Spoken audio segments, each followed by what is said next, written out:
Oke, baik, sahabat semua. Assalamualaikum warahmatullahi wabarakatuh. Salam sejahtera, salam sehat semuanya, dimanapun sahabat berada saat ini di seluruh wilayah Indonesia, mulai dari Sabang sampai Merauke.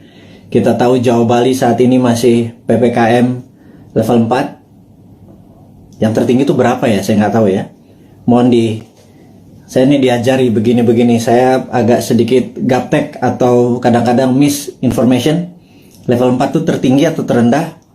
Saya kurang tahu, tetapi yang jelas level 4 itu mall belum dibuka kalau nggak salah, dan masih sama seperti yang selama 2 minggu atau 3 minggu terakhir kita mendapatkan di Jawa Bali.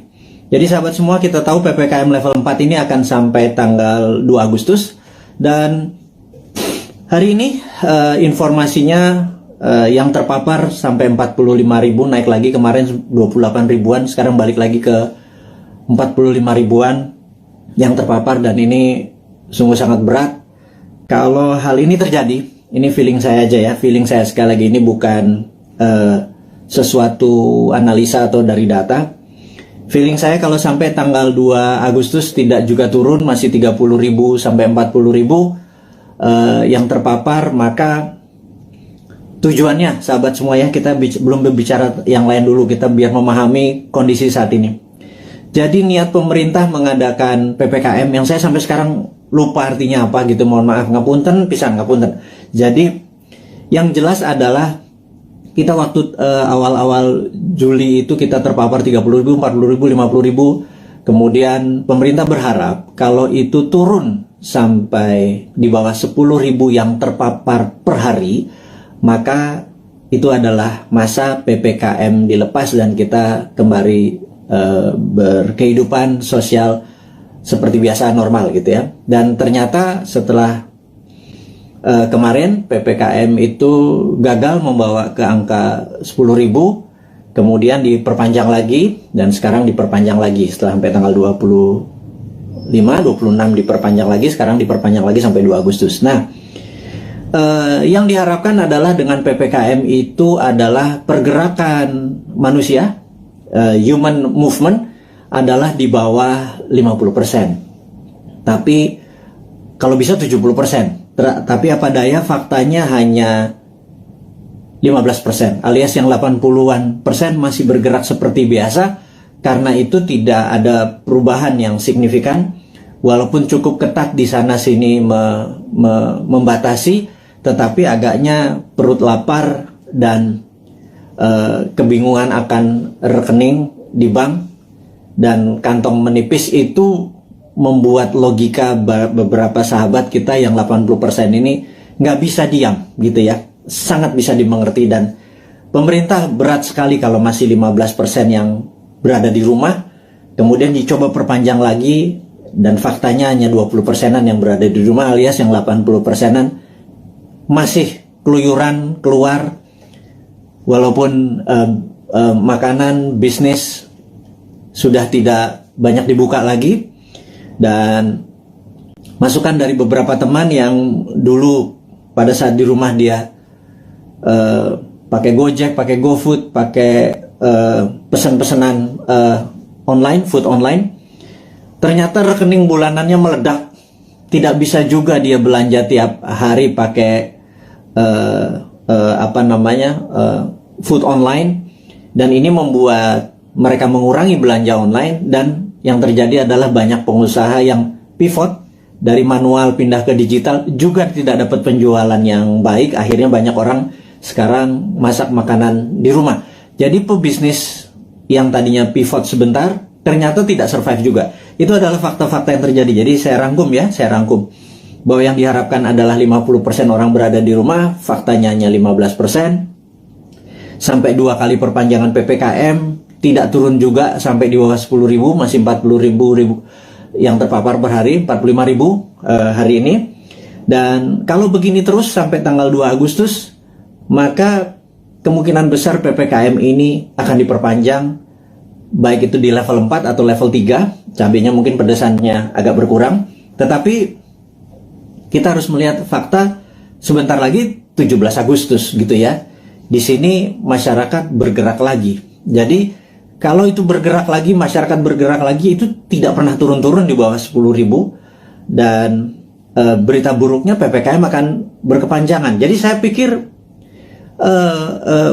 masalah pemaparan COVID dengan PPKM ini terbukti tidak efektif gitu ya. Nah, mungkin kalau di setiap rumah dikasih duit 5 juta per 2 minggu, yang di daerah terpapar PPKM per kepala keluarga, mungkin mereka semua akan memilih diam, karena kalau mereka keluar mereka didenda 5 juta gitu ya.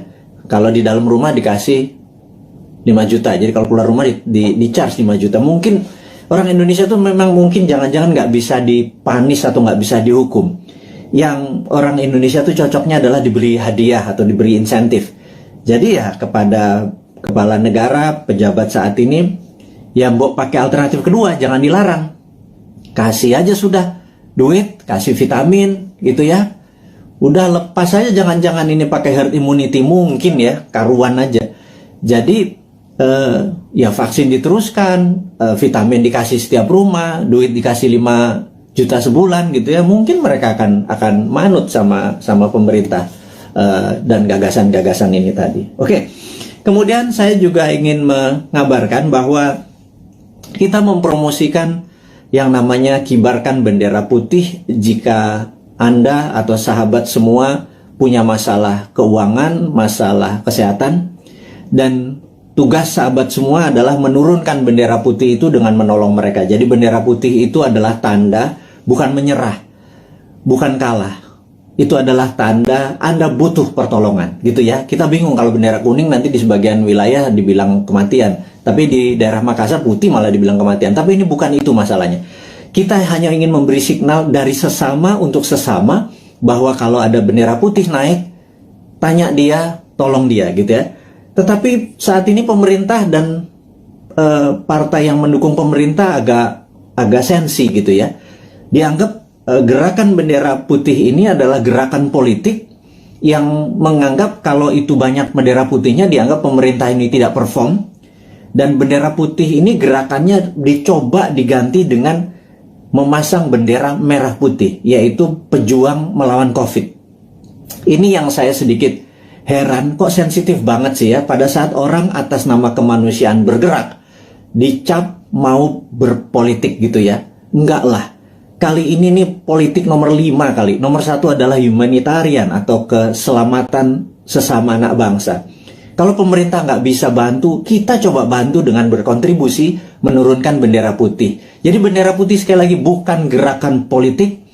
Dan kalau Anda, wahai pejabat, sekarang memutuskan untuk memasang bendera merah putih sebagai bentuk perjuangan terhadap COVID, kita dukung juga gitu ya. Bendera merah putih kita naikkan. Tapi kalau teman kita lapar, kodenya apa? Kalau ditaiknya bendera merah putih kan perjuangan gitu ya. Nah, tapi terlalu politik. Saya lagi, ini bukan politik. Nggak ada niat untuk kita yang mempromosikan bendera putih ini sebagai gerakan politik. Gerakan bendera putih adalah gerakan sosial. Tidak ada niatan untuk berpolitik. Anda aja yang menjabat. Toh 2024 Anda juga selesai semua jabatannya ya. Dan saya titip ya, tolong utangnya jangan banyak-banyak. Karena kami repot bayarin utang Anda gitu ya. Sekali lagi, kami nggak akan cawe-cawe kok sama Anda ya, tapi pasti kami suruh bayar gitu ya. Dan Anda, ya mbok jangan nambah lagi utangnya gitu ya.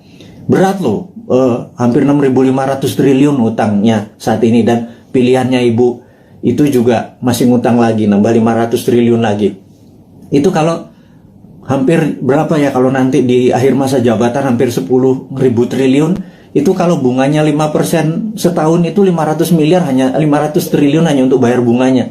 Kasihan Pak, kita nih Pak, New Mind ini Pak, nyaurin utang gitu ya. Anda dapat nama sama pestanya, kita yang nyuci piring Pak. Ya kasihan dikit lah, kasihan dikit buat anak-anak New Mind yang nanti berkuasa ini ya Pak ya. Jadi wahai pejabat, sekarang Anda boleh lakukan apapun, tolong jangan nambah utang gitu ya. Pusing kita nanti bayarnya, anak cucu kita bayarnya. Dan tapi tenang, kalau New Mind berkuasa, Anda nggak diganggu kok, nggak ada masalah legal, nggak masalah buzzer menyerang Anda. Enggak lah, Anda aja yang pakai buzzer itu untuk membunuh karakter orang-orang yang tidak setuju. Silahkan Anda aja, kita tidak akan balas. Itu bedanya. Kita akan mikul dhuwur mendem jero. Kita mendem rasa kita. Kita akan kelarkan ini. Tidak ada dendam di antara kita. Bahkan Anda ngutang, monggo, tapi jangan banyak-banyak, karena kita akan nyaur. Tenang ya, saya nggak yakin Anda bisa nyaur atau membayar utang tersebut, tapi New Mind bisa. Jadi sekali lagi, pesan kepada pejabat, Anda masih punya 3 tahun. Bendera putih bukan gerakan politik. Bendera merah putih Anda adalah gerakan politik. Anda mau berjuang melawan COVID, kita juga berjuang melawan COVID. Kita mau membantu sama, itu adalah gerakan kita. Anda nggak dukung, nggak apa-apa. Anda mau menjalankan 3 tahun lagi, monggo, silahkan, kami nggak cawe-cawe. Tapi pesan satu aja, jangan nambah ngutang ya, gitu, karena repot kalau ngutang diperpanjang. Karena pasti kami yang nyaur, kami yang ini. Anda sekarang silahkan, terus kedua, Anda boleh menggunakan buzzer, silahkan membunuh siapapun yang Anda mau oposisi, Anda mau eksekusi dengan buzzer Anda, silahkan. Tapi nanti jangan harap, kami nggak akan gabung dengan oposisi, kami juga nggak akan gabung dengan itu. Kami anggap semuanya old mind ya, mau oposisi mau incumbent, kami anggap semuanya old mind ya. Sekali lagi kami ulangi, New Mind itu menganggap oposisi saat ini dan incumbent itu adalah old mind. Kenapa kami bilang oposisi itu adalah old mind? Karena sampai sekarang oposisi itu tidak juga memberikan solusi kepada pemerintah. Dan kedua, pemerintah saat ini bengep-bengep berjuang gelundang-gelundung sendirian, keberatan, ditolong, disaranin, gak denger, ya wis, kita cuma bisa ngasih saran, kita nggak pernah ngeritik loh, ngeritik kasih saran, atau ngasih saran sekalian, Anda nggak pakai silahkan, nanti kita pakai gitu ya. Jadi sekali lagi, New Mind itu bukan oposisi, New Mind itu bukan incumbent, New Mind adalah NKRI garis lucu, dah gitu ya.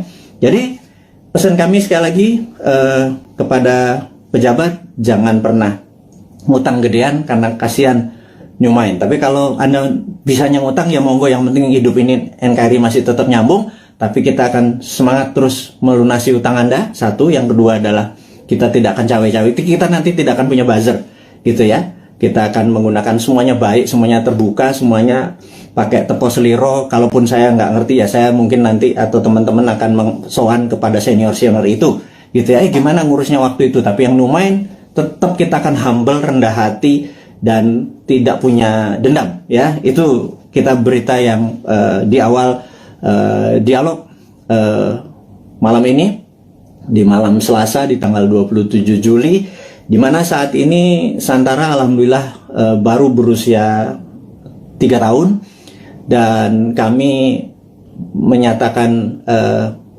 masih perjuangan masih panjang untuk menolong UKM akar rumput. Kami baru saja menyalurkan total 3 tahun itu tidak sampai 200 miliar. Kami membutuhkan UKM yang masih membutuhkan dana, karena sekali lagi kami melihat bahwa UKM lah bisnis yang survive di masa krisis, yang tetap eksis di masa krisis adalah UKM. Terbukti tahun 98 UKM yang survive. Tahun 2008 sewaktu subprime mortgage menimpa dunia, UKM-nya survive. Dan tahun ini, tahun COVID, tahun pandemi, itu pun UKM yang bisa survive. Dan kita tahu UKM saat ini dianaktirikan oleh old mind, karena kita tidak bisa minjam kredit kita dibatasi, hanya daerah-daerah tertentu, harus punya jaminan dan lain sebagainya. Kalau sahabat punya masalah keuangan dan perlu pendanaan, Anda mau scale up, Anda mau meningkatkan penjualan, mau menambah cabang, apapun itu, yuk UKM datang. Kami, Anda mendaftar hari ini 10.000 UKM pun Santara bisa menelan dan membantu itu semua. Kami akan gulung komeng kerja keras seperti pemerintah saat ini membantu rakyatnya. Kita membantu sisi UKM-nya saja. Kami siap, dan kami tadi rapat semua di keluarga besar Santara untuk mulai hari ini, tanggal 27 Juli 2021, 3 tahun usia Santara. Kami siap tidak tidur siang malam, membagi jam kerja untuk membantu teman-teman agar UKM-nya bisa sukses, eksis di tengah krisis dengan pendanaan. Yang kedua adalah, kita tahu teman-teman investor, teman-teman yang mempunyai portfolio keuangan, kami sangat menyarankan, Anda saat ini mungkin punya tabungan, deposito, punya mencari tempat investasi, Anda tidak perlu investasi besar yang beresiko, seperti misalnya di dunia properti Anda harus beli tanah dulu, seperti di usaha-usaha yang lainnya.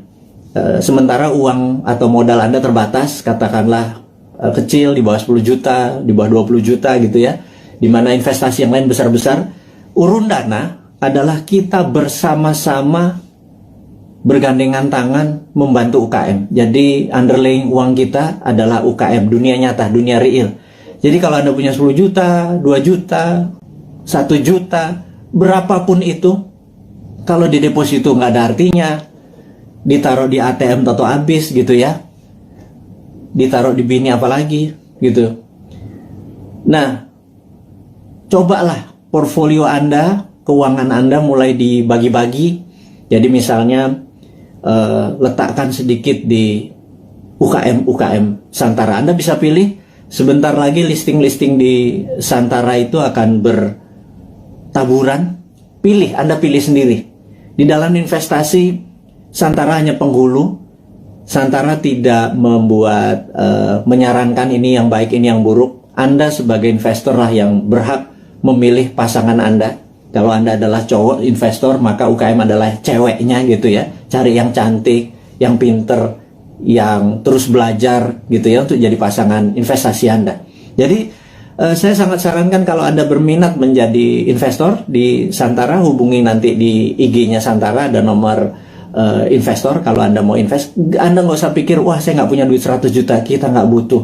Sahabat, kita yang butuh adalah uang-uang yang nganggur, yang receh, ketimbang ditaruh di tabungan Anda di celengan babi itu, namanya juga celeng gitu ya. Anda pindahkan aja 1.500.000 uang Anda itu, pindahkan ke UKM. Jadi ada dua hal: satu, Anda bisa dapat dividennya; dua, Anda menolong ekonomi saudara kita sendiri, para UKM. Jadi itulah filosofi Santara dan niat Santara untuk membantu. Dan Santara saat ini kami ingin melaporkan juga bahwa dalam 2-3 tahun ke depan, dan mulai dari ulang tahun yang ketiga ini, kita akan membuat Santara internasional. Jadi Santara Viet di Vietnam, Santara Thai di Thailand, dan Santara Filipina. Itu 3 negara akan kita buat duluan. Jadi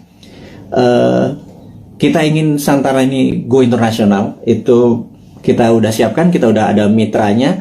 Jadi bukan hanya Gojek bisa di Vietnam, Santara pun bisa. Karena Santara punya keunikan, ini adalah equity crowdfunding pertama di Indonesia dan terbesar. Dan kita bercita-cita ingin menjadi yang terbesar di ASEAN atau di regional. Dan ini hanya membuktikan bahwa Indonesia bukan jago kandang. Indonesia di bawah New Mind itu ekspor kita. Buktinya Santara, karena di Vietnam, di Thailand, dan di Filipina tidak ada. Jadi kita go global, company kita dari sana ya dong untuk dong ya. Jadi Vietnam untuk Vietnam, Thailand untuk Thailand. Dia hanya pakai softwarenya kita. Dan mereka sangat antusias sekali. Nah, bayangkan kalau nanti ada 10.000 perusahaan Vietnam listing di Vietnam, tapi di Indonesia cuma 1.000. Yang ada masalah adalah orang Indonesianya. Orang Indonesia akan mikir kali ya.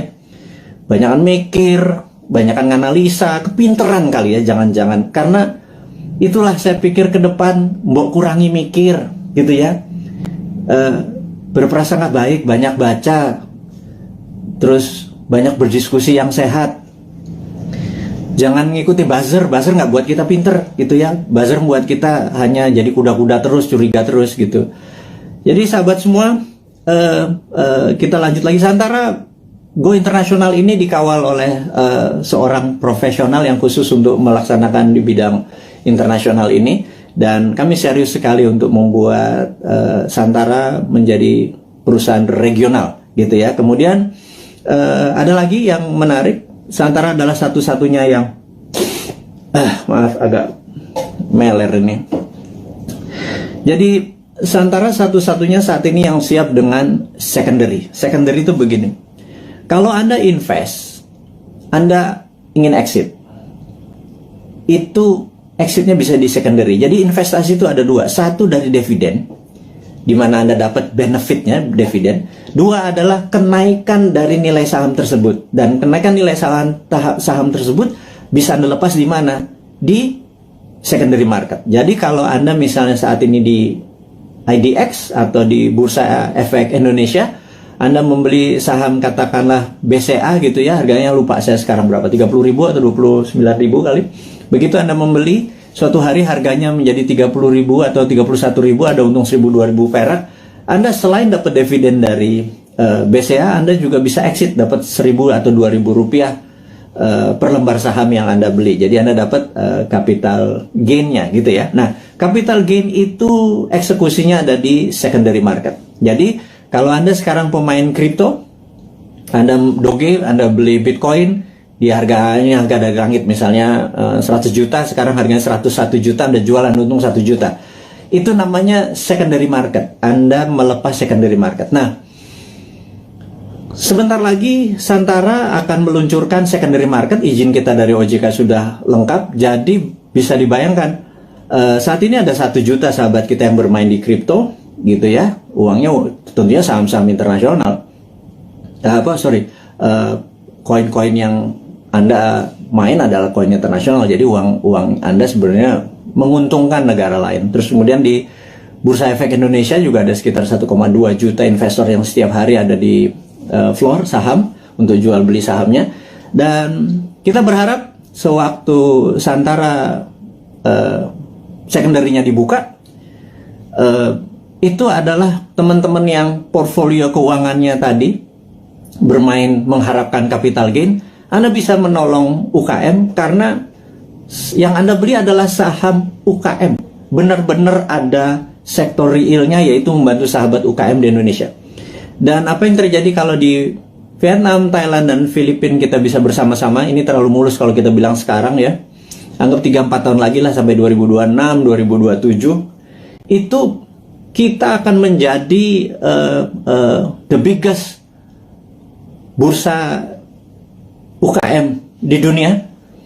Dan ini akan membuktikan bahwa Indonesia sekali lagi bukan jago kandang. Indonesia memang layak 2045 menjadi superpower country. Sekali lagi, Indonesia tahun 2045 layak menjadi superpower country. Sayangnya saat ini ya, sudah 20 tahun kita dipimpin oleh 3 kepala negara. Kita belum juga per hari ini menjadi negara superpower. Ya, saya sengaja membuat kata-kata ini untuk semua berpikir, bukan mengkritik, bukan ngeledek, bukan nyinyir, tetapi sebuah realita. 3 tahun kita dengan Ibu Mega, kemudian 10 tahun kita dengan Pak SBY, kemudian ditambah saat ini Pak Jokowi 7 tahun. Jadi total 20 tahun. Pertanyaannya, apakah Indonesia sudah menjadi negara superpower dalam 20 tahun? Jawabannya, kita masih negara pengimpor, kita masih negara penghutang, kita masih bergantung yuan dan dolar. Apakah itu dikatakan negara superpower? Gitu ya. Defisit neraca perdagangan kita sama Tiongkok membesar gitu ya. Produsen kita juga bukan barang-barang yang nilai tambah, tetapi masih bahan baku atau komoditi. Apa yang terjadi? Ini loh yang kita mau tanya. Wahai sahabat semua, yuk kita mikir bersama ya. Kita mikir bersama. 20 tahun kita sudah dipimpin oleh pemimpin besar. Ibu Mega adalah pemimpin wanita yang powerful. Pak SBY gitu ya, juga sangat powerful. 10 tahun dia memimpin. Kemudian Pak Jokowi juga sangat powerful. Sudah 7 tahun dan masih 3 tahun lagi. Total 20 tahun saat ini.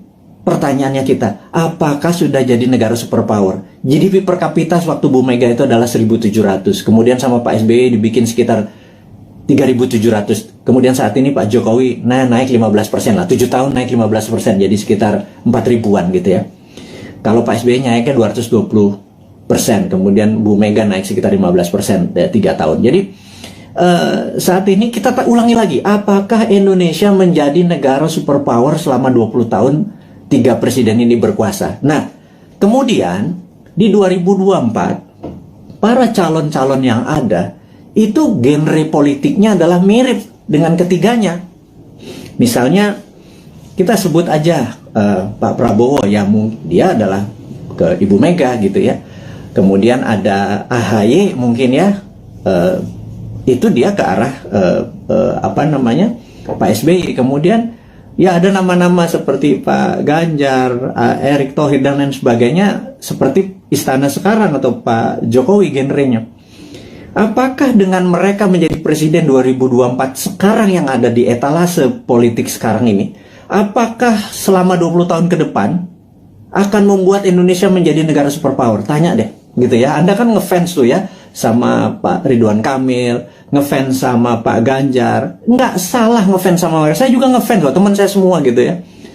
Tanya, 5 tahun dengan mereka, 10 tahun dengan mereka itu akankah membuat Indonesia menjadi negara superpower gitu ya? Nah, pertanyaan berikutnya. Emang ada negara dalam 20 tahun menjadi negara superpower gitu ya? Itu kan, ini Sontoloyo ngomong doang lu si Bosman ini, emang ada negara dalam 20 tahun menjadi negara superpower? Oke. Saya ini saya pembaca buku cukup gila gitu ya, dan dari video IG live terakhir dan hingga saat ini saya lagi membaca buku Deng Xiaoping the Transformation of China dari Ezra Vogel. Bukunya 700 halaman, saya baru baca 500 halaman. Very powerful sekali Deng Xiaoping ini. Dan ini yang saya mau ceritakan, apakah dalam 20 tahun emang ada negara menjadi superpower? Oke, jawabannya adalah begini. Sahabat semua, di tahun 1918 Perang Dunia Pertama berakhir. Dan disitulah Jerman kalah perang. Jerman harus menanggung hutang atau biaya Perang Dunia Pertama yang rusak tadi ke negara pemenang perang. Jadi sudah Jermannya miskin, Jermannya harus membayar kerusakan yang dia buat. Jadi Jerman kalahnya 2. Udah rata tanah di Jermannya, Jerman harus bayar utang. 1918. Kemudian 1933 Jerman menyerang Polandia. 36, 39 masuklah Perang Dunia Kedua gitu ya, sampai tahun 45. Udah, kita sederhanakan aja. Dari 1918 sampai 1938 itu 20 tahun. Jerman menjadi negara superpower. Betul nggak? Dia bisa mengalahkan Eropa kok dalam 20 tahun dari negara miskin, dari nol. Pertanyaannya, apakah waktu Jerman selama 20 tahun itu untuk menjadi negara superpower, Jerman ngutang IMF? Jerman minjem yuan? Jerman pakai teknologinya Tiongkok? Mikir nggak tuh? Ada nggak sih yang mikir? Apakah Jerman dagang? Jual 10 modal 5. Untung 5 ditabung untuk membangun Jerman yang modern, membuat alat perang yang kencangnya bukan main, membuat kekuatan militer dan bangunan terbesar di Jerman hanya dalam 20 tahun. Saya ulangi lagi, pakai IMF, pakai ngutang, pakai yuan, enggak kan? Oke, mulai nemen ini Bosman ini kalimatnya, nyindir tapi ya biar logik lah. Pengagum-pengagum pejabat sekarang tuh biar mikir gitu lah. Bukan saya ngenyek gitu ya. Saya cuma ngingetin. Karena nggak ada yang tahu tuh, nggak ada yang ngomong juga gitu ya. Apa karena terlalu sibuk saat ini banyak cuan yang mereka harus bagi-bagi sehingga lupa belajar gitu ya. Ya wis, Bosman aja yang baca, Bosman yang belajar, saya kasih ke teman-teman semua gitu ya. Berikutnya adalah Jepang. 1945 Jepang rata tanah. Jepang rata tanah. Hiroshima Nagasaki itu rata tanah. Pusat perdagangan dia udah nggak produksi lagi. Kemudian 1964, 19 tahun, ada yang namanya Olimpiade Tokyo. Seperti sekarang ini ada Olimpiade Tokyo. Anda harus nonton. Waduh, itu atletnya model semua itu. Ada Alika Smith, ada Robin dari Kanada, ada yang Jerman. Udahlah, Anda nonton lah. Jangan kebanyakan nonton acara sinetron di Indonesia, itu nggak ada pelajaran apa-apa itu. Sekarang udah sehat, kita semangat nonton Olimpiade yang saat ini ada di Tokyo gitu ya. Oke, balik lagi ke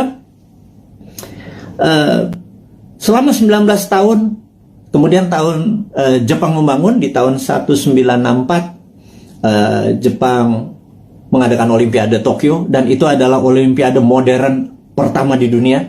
atlet-atlet yang datang ke sana terkagum-kagum, kok bisa Jepang menjadi negara yang sangat maju gitu ya di dalam tahun 64 itu. Dan kemudian tahun 80-an alias 20 tahun setelah itu, kita bicara tahun 80-an, ada Sony, ada Toyota, itu menguasai dunia seperti China sekarang. Jadi ternyata bisa tuh menjadi negara superpower dalam 20 tahun gitu ya. Nah, kemudian tahun 79 Tiongkok, jangan tanya, Tiongkok rata tanah. Mao Zedong itu merusak semuanya, membakar orang-orang pinter, buku dibakar. Sampai orang yang Mao Zedong tidak sukai berkuasa atau mendapat kesempatan memimpin, yang namanya Deng Xiaoping. Deng Xiaoping ini dalam pidatonya sering mengucapkan kata-kata demokrasi. Sangat menarik. Demokrasi ini bukan berarti hanya pemilihan langsung, tapi demokrasi ini adalah semua orang yang berprestasi itu boleh mendapat jabatan yang tertinggi. Jadi orang berprestasi bukan karena dia membantu pemenangan terus dijadikan komisaris, bukan ya, bukan seperti itu ya. Jadi benar-benar berdasarkan merit atau prestasi, namanya meritokrasi. Nah, demokrasi ini adalah membebaskan semua orang yang berprestasi untuk menduduki jabatan penting.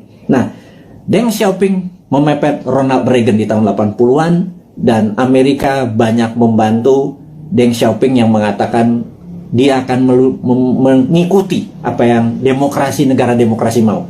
Ini yang saya bilang dia main tiga kaki. Kemudian dia harus memilih, dia berpihak ke Rusia, Soviet, atau ke Amerika. Dia main dua kaki. Ke Soviet sesama komunis, ke Amerika pura-pura ikut demokrasi. Di tahun 1989, Deng Xiaoping menghadapi sebuah dilema yang besar di mana demokrasinya meminta banyak korban, dan disitulah ada dua pilihan: soft power ikut demokrasi, atau hard power China mulai berdiri sendiri. Akhirnya Deng memilih pilihan kedua. Disikat 10.000 mahasiswa di Tiananmen Square, dan disitulah muncul Tiananmen Papers. Jadi efeknya adalah seluruh investor keluar dari Tiongkok pada saat itu. China alone, China sendirian. Di tahun 89, para petinggi PKC, Partai Komunis Cina, memutuskan fuck IMF. Nah, kalimat gue ngomong gini nggak apa-apa ya.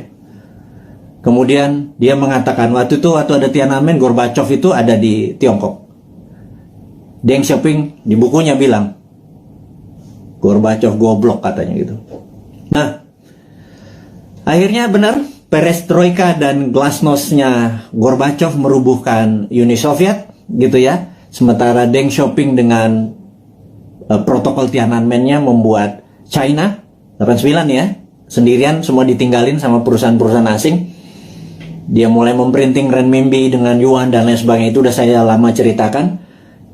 Puncaknya adalah tahun 2008 pada saat Olimpiade Beijing. Jadi tahun 1989 sampai 2008 adalah 19 tahun. Oke, kita buletin aja. 20 tahun. China menjadi negara superpower. Sekali lagi, sejak saat itu sampai sekarang 20 tahun kemudian, 2013, China punya policy mulai ofensif, mulai menyerang, mulai keluar untuk membuktikan kedikjayaannya dia. Selama 3.000 tahun, Tiongkok adalah negara trader terbesar di dunia. 200 tahun terakhir, Eropa masuk ke Shanghai, ke Beijing, dikasih narkoba, opium, membuat goblok orang-orang Tiongkok, dan membuat Deng Xiaoping bilang, kita harus merebut balik. Kemudian apa yang terjadi 20 tahun setelah tahun 89, tahun 2008 adalah puncak ekonominya Tiongkok, dan sekarang dia terus berjalan 20 tahun kemudian. Dalam 40 tahun, Tiongkok kembali menjadi negara trading terbesar di dunia dan negara kedua terkaya setelah Amerika. Sekali lagi, sahabat semua, ini membuktikan bahwa dalam 20 tahun harusnya Indonesia bisa menjadi negara superpower.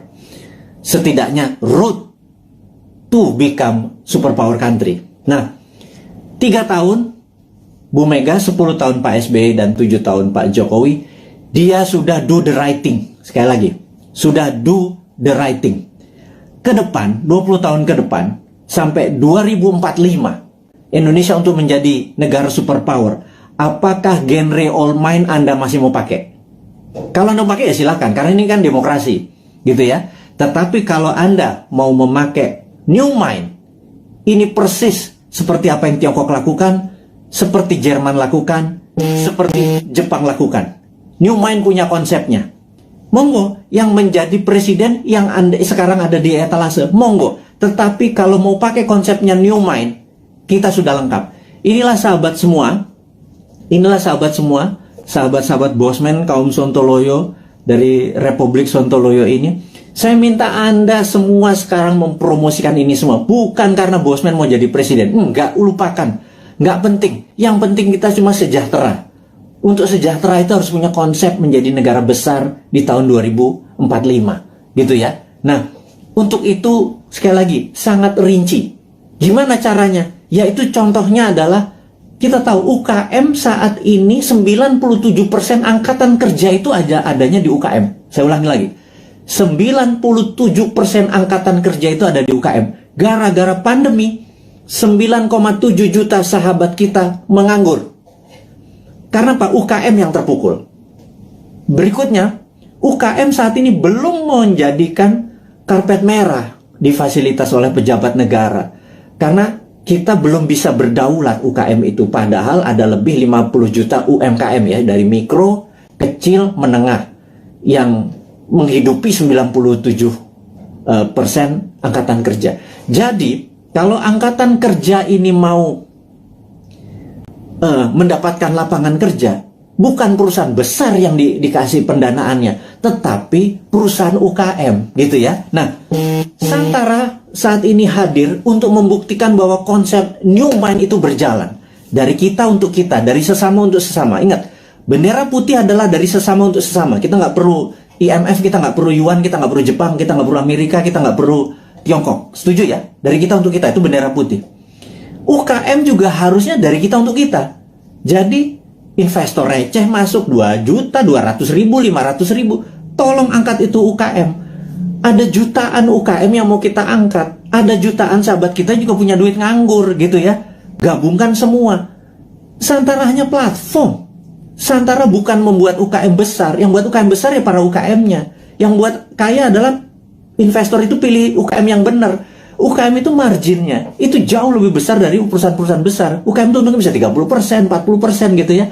Dan inilah yang saya harapkan teman-teman portfolio keuangan Anda. Sekali lagi, bagilah kalau Anda punya 10 juta, 9 juta Anda taruh dimanapun boleh. 10%-nya taruh deh di UKM. Anda membantu UKM, 10% membantu UKM. Kalau saat ini uang beredar adalah 6.000 triliun, 10%-nya masuk ke UKM atau 60 triliun. 60 triliun itu untuk menghidupi UKM itu adalah dari kita untuk kita. Itu kita negaranya berdikari. Nggak kita jadi ekspor, kita nggak ngutang gitu loh. Nah, sahabat semua, di ulang tahun Santara ketiga dengan berapi-api si Bosman Sontoloyo ini ngapunten minta izin tanpa niat menyinggung siapapun. Tetapi kita mengkritik diri kita sendiri bahwa yuk 20 tahun kita ucapkan terima kasih kepada pemimpin-pemimpin kita yang telah membawa kita ke saat ini. Kita masih utuh negaranya.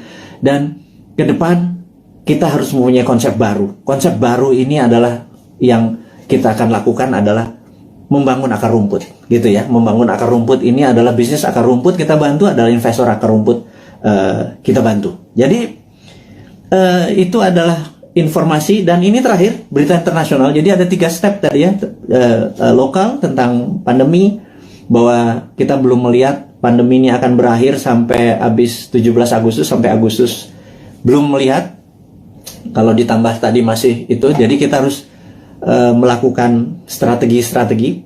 Tetapi, nah ini kita harus bicara tidak selalu sisi negatifnya. Selalu setiap hoax itu ada key, setiap jatuh itu ada naik gitu. Setiap jatuh pasti ada peluang. Nah, sahabat semua, kita mau mengingatkan bahwa kapan moment of greatness dari Indonesia itu? Moment of greatness adalah mulai Oktober 2022. Bukannya jauh ya, itu angka dekat sekali. Kenapa? Karena G20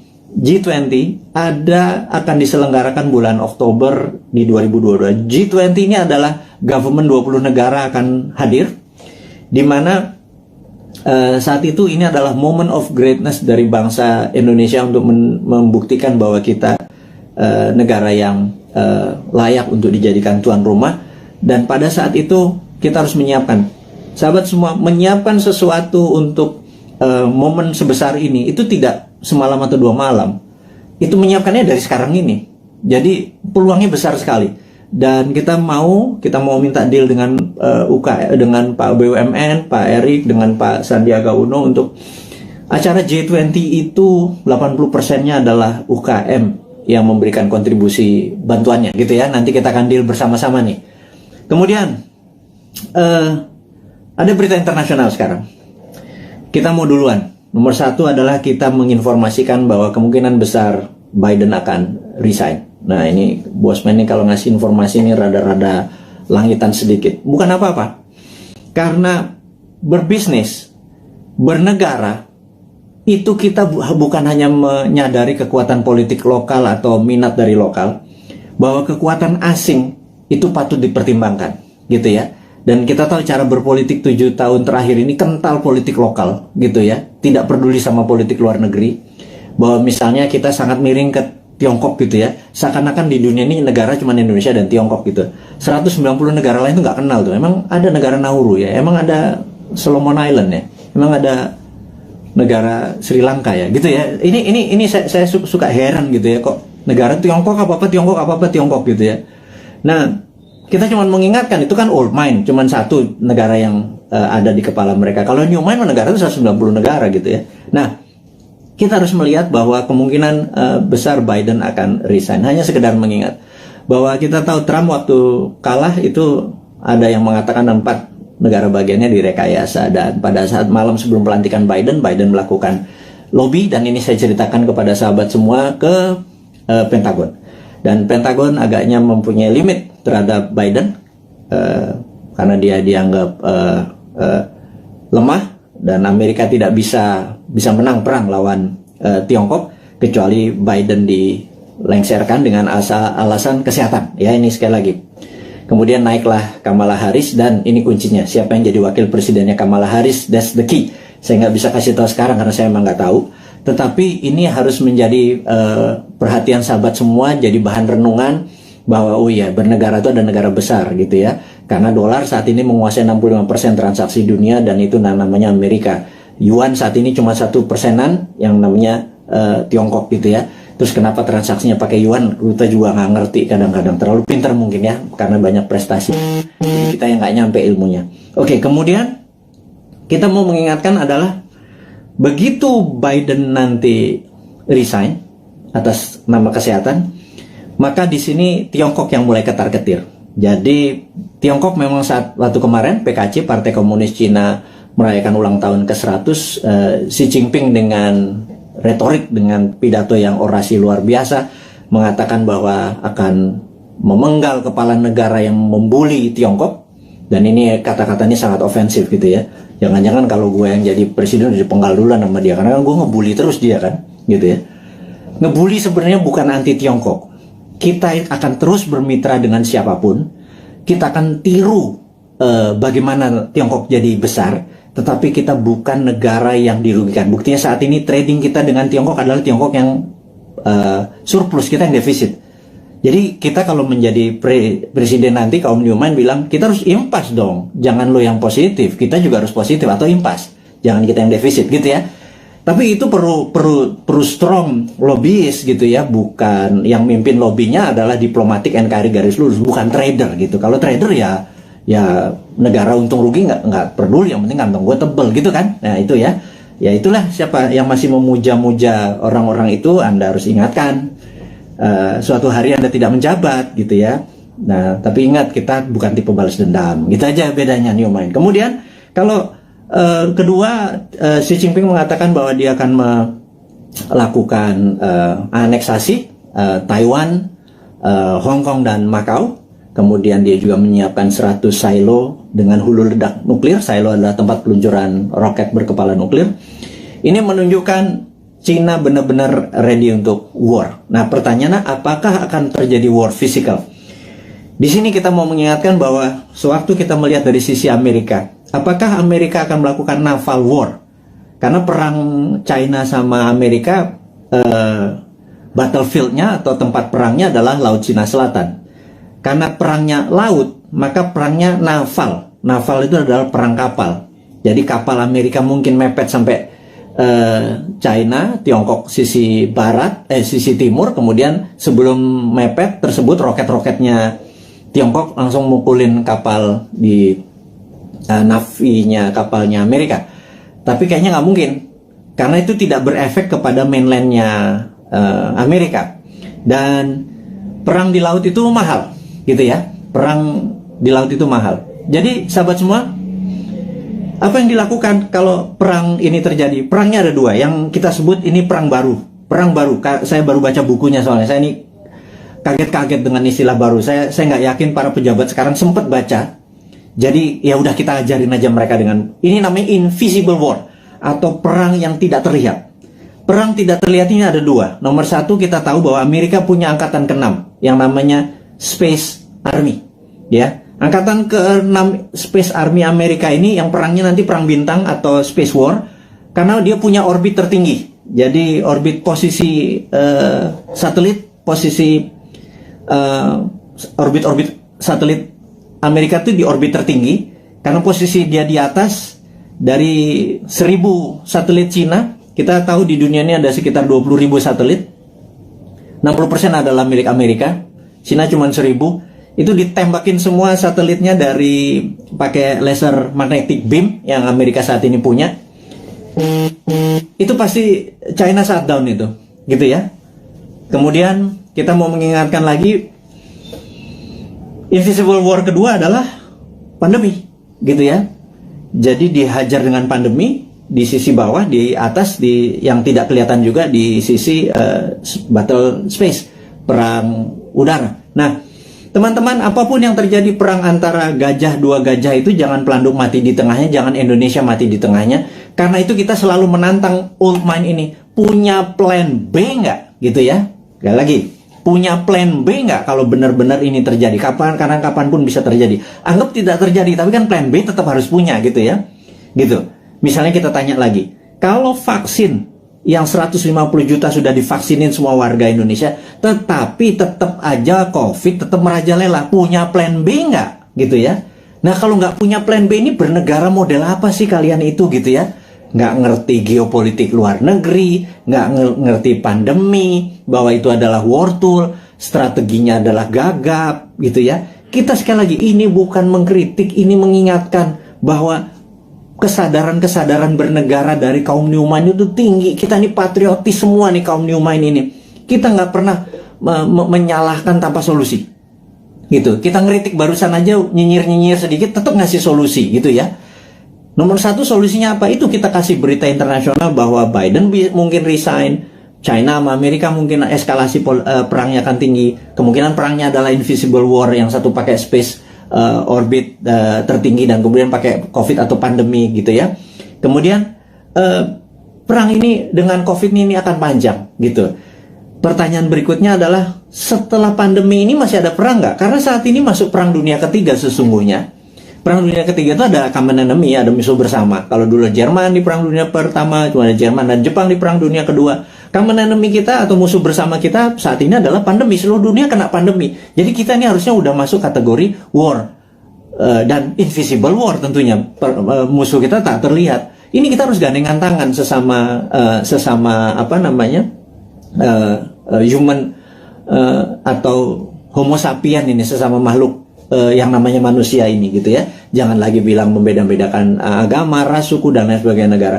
Jadi untuk perang lawan pandemi ini kita benar-benar satu saudara semuanya. Nah, yang harus diingatkan lagi adalah setelah pandemi ini kemungkinan besar, dan kita udah ngomong tahun lalu, kemungkinan besar ada yang namanya climate war atau perang cuaca. HAARP atau HARP saat ini sudah mulai saling tembak. Dan dulu selama 10 tahun biasanya di Alaska antara Rusia sama Amerika. Nah, HARP ini, Amerika pernah nembakin HARP ini membuat kelangkaan gandum, sehingga gandum di Timur Tengah kurang karena tidak bisa disuplai oleh Rusia. Rusia dikerjain, waktu itu kering kepanjangan. Kelaparannya di Timur Tengah membuat peristiwa Mesir terjadi, gitu ya. Ini semua ada relasinya dan sudah berhasil merubah. Jadi climate war ini akan membuat kelangkaan pangan. Nah, itu dunia ya, bukan Indonesia saja. Indonesia ini punya kelebihan, yaitu punya 2 musim. Musim hujan, lupa gua. Musim durian juga masuk harusnya ya. Musim kawin segala macam, lupa gua. Jadi bukan musim hujan dengan musim kemarau saja. Indonesia ini 90% wilayah yang mengandung air, H2O maksudnya. Kemudian alamnya ada vulkanik, tektonik, dengan setiap saat Allah memberikan, alam memberikan pupuknya. Kemudian kita juga memiliki laut yang menghasilkan ikan. Kita ini komplit sehingga Indonesia bisa menjadi, seharusnya kalau di bawah New Mind nanti, Indonesia menjadi the biggest food country. Kita akan banyak membangun food estate. Itu adalah solusi. Dimana pada saat selesai pandemic war, perang ini, kita akan menghadapi perang cuaca atau climate war, dan kita harusnya menjadi rule the world dengan cara itu. Jadi 2045 Indonesia benar-benar menjadi negara superpower gitu ya. Itu kita kasih bocoran-bocoran seperti ini terus untuk mengingatkan bahwa udahlah 20 tahun ke depan bisa Indonesia menjadi superpower, tetapi tidak bisa dengan cara old mind, dengan cara new mind. Ini loh konsepnya new mind. Kita berikan papersnya, kita berikan konsepnya, kita berikan orang-orangnya juga. Kalau Anda nggak, ini kita sepaket kok. Kita sering diskusi, kita banyak, ada sekitar 50-an sahabat-sahabat Bosman, berapa profesor segala macam. Terus saya bukan sendirian. Mana mungkin sih saya bisa buat video setiap hari segitu banyak, dan ilmunya adalah ilmu terupdate. Itu kalau nggak dengan profesor-profesor yang berada di sekeliling saya yang benar-benar mencintai tanah air ini dan benar-benar memahami geopolitik dan geostrategi. Itulah para kontributor yang terus membuat New Mind selama 3 tahun ke depan menjadi pintar. Yang saya harap sih sebenarnya saat ini kan masih 3 tahun. Yang old mind minggir, sekitar 30 menteri minggir, menteri-menteri New Mind masuk gitu ya. Tapi ya benar-benar harus versinya New Mind. Nomor 1 misalnya BI kita bubarin di bawah, masuk di bawah Menteri Keuangan, jadi Dirjen Moneter gitu ya. Waduh, kalau kayak gitu mah, waduh, kita printing money, kita kasih ke UKM produksi tentunya, bukan UKM non produksi, UKM produksi dulu supaya nggak terjadi inflasi. Inflasi adalah kalau uang beredar tidak sama dengan produksi, jadi uang beredar harus sama dengan produksi. Berapapun uang dicetak selama produksinya sama, tidak ada inflasi. Kecuali ilmu lama ya, ilmu supaya kita ngutang terus dengan IMF, itu nggak boleh printing money, yaitu ilmunya old mind. Monggo silahkan, masih 3 tahun lagi. Atau mau sekarang mau dibantu sama kita, boleh. Minggirlah 30 orang itu, atau minggir semua kabinetnya. Masuklah generasi New Mind ini. Nah kalau enggak ya udah kita nunggu 3 tahun lagi. Tapi sekarang selama 3 tahun kita minteri 200 juta saudara kita debat ilmunya New Mind dengan Old Mind. Kita debat, kita buka, dan sahabat semua, Anda adalah pahlawan-pahlawan. 4.600 ini orang yang mendengarkan Bosman saat ini. Anda adalah orang-orang yang luar biasa yang punya ilmu ini. Yang Anda saya yakin Anda berdebat dengan siapapun, Anda udah punya basic ilmunya yang luar biasa. Nah, terakhir saat ini informasinya sahabat semua, entah bagaimana di YouTube itu banyak sekali cerita tentang Satrio Piningit gitu ya. Ini saya mau meluruskan lagi. Satrio Piningit adalah dulu Jayabaya menyatakan pada saat ada goro-goro, dan corona ini dianggap goro-goro yang meruntuh lantakan dunia, ini akan muncul Satrio Piningit atau Satrio yang dipingit gitu ya, dipingit, diumpetin gitu ya. Dan ada yang mengatakan Bosman ini video-videonya dia keluar tapi orangnya nggak keluar. Ini jangan-jangan Satrio Piningit. Saya bilang ini kurang ajar ini. Saya bilang jangan pernah menyebut Satrio Piningit itu Bosman. Nggak ada urusan, sekali lagi. Saya nggak pengen disamakan karena niat saya bukan begitu gitu ya. Terus ada yang bilang bahwa Pak Soekarno itu Jawa Timur atau Majapahitan, Pak Harto Jawa Tengah atau Mataraman gitu ya. Kemudian Pak SBY adalah Jawa Timuran, Majapahitan, Pak Jokowi Jawa Tengah, Mataram. Sekarang sudah masanya balik lagi ke Jawa Timur, Majapahitan, Bosman, arek Jawa Timur, terus cocok Majapahitan. Saya bilang lo gila lo, analisa kayak gitu jangan ya. Tolong hal-hal seperti begini jangan diucapkan karena itu nggak penting gitu ya. Memang itu folklore atau cerita rakyat. Oktober 2022, yuk kita bareng-bareng membantu UKM.